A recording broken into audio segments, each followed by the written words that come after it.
Welcome back, everyone. Left Wing Zero here with an amazing strategy from my friend Lucas.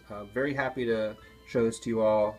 He was talking to me about this strategy on Twitter the other day, and I couldn't for the life of me figure out what he was talking about, but it sounded very amazing. So he eventually told me, and once he told me, I really wanted to see this in action. So he gave me this code, and it felt like it was like a birthday present or a Christmas present. I was just so excited to see this. So he's going to open up with Gourgeist and Kangaskhan, and opponent's going to open up with Landorus and Rotom Wash. So I'm already excited to see what happens because I have a Kangaskhan on my team I'm trying to train now, and to see what happens here. Kangaskhan's going to use Fake Out onto Rotom Wash, and which is a smart play, probably preventing any type of Will-O-Wisp back onto the Kangaskhan, and then Landorus is going to use Knockoff onto the Gourgeist. Going to take it down to below half health, super effective damage, knocks off Focus Sash. So, and then Gourgeist used Trick Room, so actually it's a very good setup.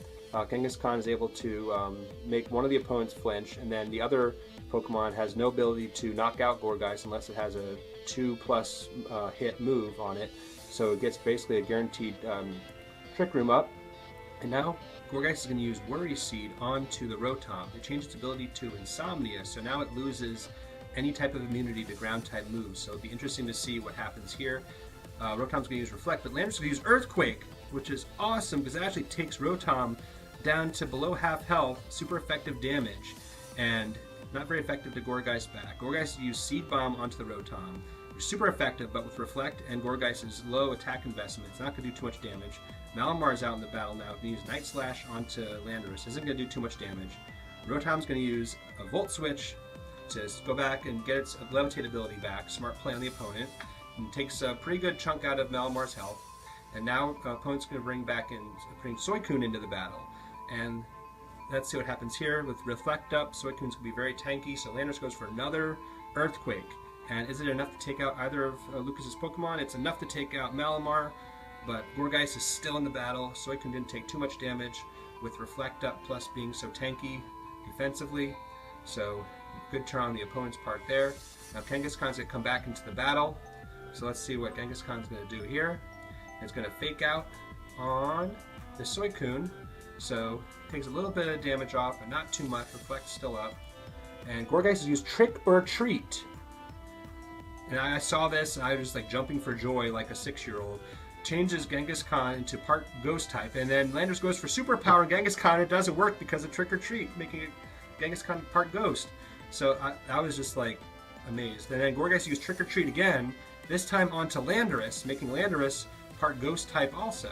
So now Suicune's going to use Scald onto Kangaskhan, trying to get a burn off, but no burn, but still takes off a little bit of damage. And then Kangaskhan's go for Power Up Punch to raise its attack, 2 stages. Doesn't do any damage at all to Suicune, but it's a +2 Kangaskhan right now, which is scary in its own right. And now Landorus is going to use Earthquake again, and it's again not going to do too much damage to Suicune. And Gourgeist is going to survive with 1 health. And Kangaskhan takes damage down to about 25% health remaining. And now Trick Room is over. So Kangaskhan uses Sucker Punch, which is super effective against Ghost types, which Landorus is now part Ghost type, and it takes out Landorus. So that's amazing stuff there. So bravo Lucas on that. I mean, very good strategy. I'll let this battle run for a little bit here. Very good strategy because basically you're making the opponent part Ghost type, and Kangaskhan has Sucker Punch, which is a dark move, so you basically have priority dark on Ghost type Pokemon, so you're going to get super effective damage off on it. So very awesome strategy. So the opponent's going to bring out his own Kangaskhan, and now Gourgeist is down to 1 health. Kangaskhan's down to 29 health. So let's see what's going to happen here. Kangaskhan's probably going to Fake Out on the other side, most likely. Nope, it's going to go for a Sucker Punch instead, but it's going to take out Lucas's Kangaskhan, who is actually weak to dark type moves now as well, being part Ghost type, but it probably wouldn't have mattered because it was so low in health. And then Suicune's going to use Scald onto Gourgeist to clear the field. So bad luck on Lucas's part there.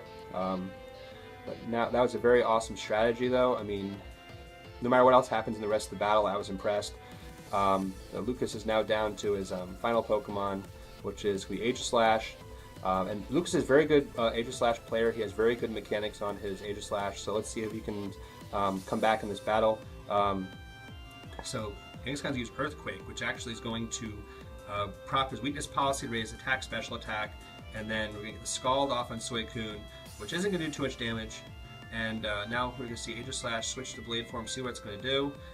With that +2, attack can go Sacred Sword on a Genghis-Khan, which should easily take it out, which it does. So Genghis-Khan's out of the battle. Critical hit, I don't think it mattered. +2 Sacred Sword on Aegislash is very deadly, especially in normal type. So now we have Suicune and Rotom versus the Aegislash. So Aegislash is going to go into Shield form to kind of scout out the opponent, see what it's going to do. But we have a weak Rotom and a very tanky Suicune. The opponent goes for Reflect, thinking that Reflect was over, but Reflect still had a turn left, so Reflect failed, and Scald failed. So now the Reflect did wear off, but now Rotom's going to go for an attack. Avoids the Hydro Pump, Suicune goes for a Scald. So some good luck on Lucas's part, except now it got burned. Aegislash got burned, so all that luck that Lucas was getting the last turn there just went away all in a second. And now Aegislash can go for Shadow Claw, which is super effective damage, being Suicune's still part Ghost, but it's not enough with the burn damage, not enough to take out Suicune. So very bad luck there. If there was no burn, that would have easily taken out the Suicune, and then it would have just been Lucas versus a very weak Rotom. So Lucas would go into Shield form again, which at that low level of health, I don't know if that's gonna it wasn't that wise of a play, because he should have.